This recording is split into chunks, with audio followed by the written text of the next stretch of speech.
Hi ರೀ ಎಲ್ಲರಿಗೆ ನಮಸ್ಕಾರ ನಾನು ನಿಮ್ಮ ಮಾಧವಿ ఈరోజు మన వీడియోలో 1 టీ స్పూన్ ఆయిల్ ఒకే ఒక్క నిమిషం గ్యాస్ ఉపయోగించి సింపుల్గా టేస్టీగా చేసుకునే కర్ణాటక స్టైల్ సవితికాయ తంబూలి ఈ సమ్మర్లో ఒక్కసారి ఈ రెసిపీని ట్రై చేశారు అంటే నోటికి కమ్మగా కడుపుకి చల్లగా తింటుంటే ఇంకా తినాలనిపించేంత గొప్ప రుచితో భలే ఉంటుందండి. తక్కువ ఖర్చుతో క్విక్గా చేసుకోవచ్చు. మరి లేట్ చేయకుండా రెసిపీ చేసేద్దామా?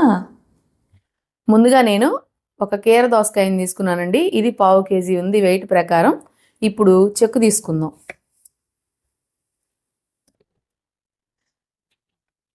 కీర దోసకాయల్లో కూడా చేదు ఉంటుందండి, కాబట్టి ఒకసారి చెక్ చేసి తీసుకోండి. ఈ రెసిపీకి అయితే ఖచ్చితంగా చెక్కు తీయాలండి. ఇలా చెక్కు తీసుకున్నాం కదా, ఇప్పుడు కట్ చేసుకుందాం.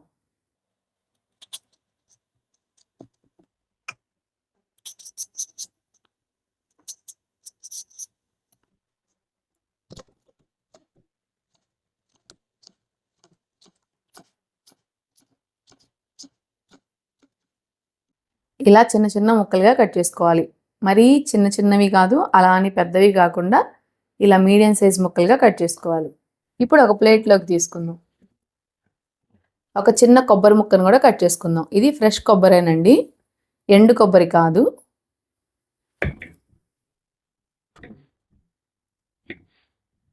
ఇలా కట్ చేసుకున్నాం కదా, ఇప్పుడు ఒక ఇంచు అల్లం ముక్కను కూడా కట్ చేసుకుందాం.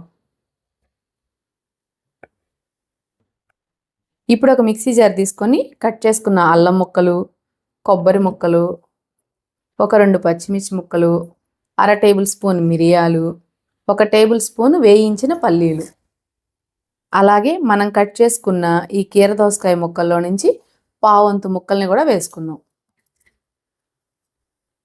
ఇందులోనే 1/2 టేబుల్ స్పూన్ ఉప్పు వేసుకొని కొద్దిగా నీళ్లు వేసి మెత్తగా గ్రైండ్ చేసుకుందాం.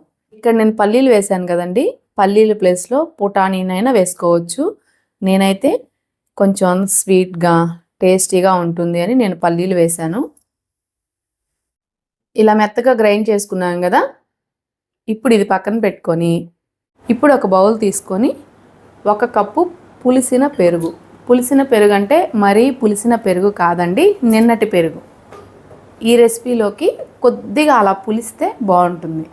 ఇప్పుడు ఈ పెరుగుని బాగా బీట్ చేసుకుందాం.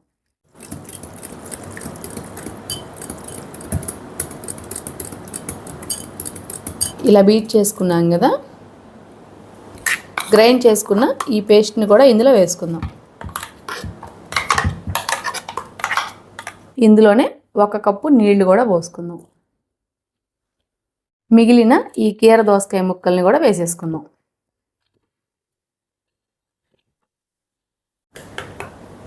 మామూలుగా వాళ్ళు ఇందులో చిన్నులపాయ రెబ్బలు కూడా వేస్తారండి. మనం తీసుకున్న క్వాంటిటీకి ఒక 2 రెబ్బలు అయితే సరిపోతుంది, కానీ నేను ఇక్కడ వేయలేదు.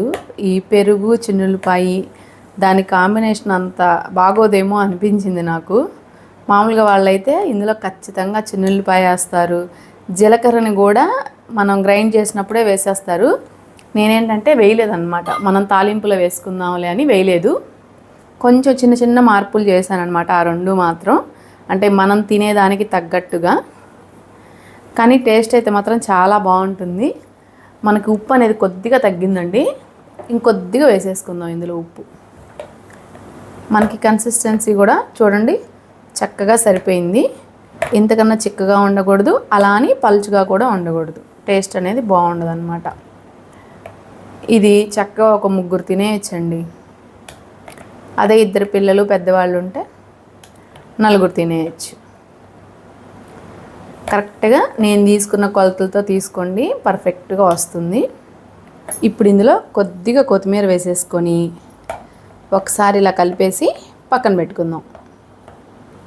ఇప్పుడు స్టవ్ మీద పాన్ పెట్టుకొని టీ స్పూన్ ఆయిల్ వేసుకుందాం. మనం అలా కూడా తినేయచ్చండి, పోపు వేయకుండా, చాలా బాగుంటుంది. కాకపోతే మనం అల్లం పచ్చిమిర్చి అవన్నీ వేసాం కదా, దాని పచ్చి స్మెల్ తెలియకుండా ఉండడానికి, దీని టేస్ట్ని ఇంకొంచెం పెంచడానికి కొద్దిగా ఆయిల్తో పోపు వేసుకోవాలి. మీరు హెల్తీగా తినాలి అన్నా, తక్కువ గ్యాస్తో క్విక్గా చేసుకోవాలి అన్నా ఈ రెసిపీని అయితే ట్రై చేయొచ్చు. రైసు పుల్కా వాటిల్లోకి చాలా బాగుంటుందండి. ఆయిల్ కొద్దిగా వేడైన తర్వాత 4-5 మెంతులు, చిటికెడు ఆవాలు, అలాగే ఒక ఎండుమిర్చి, కొంచెం జీలకర్ర, కొద్దిగా అంటే కొద్దిగా ఇంగువ, ఒక చిన్న రెబ్బ కరివేపాకు.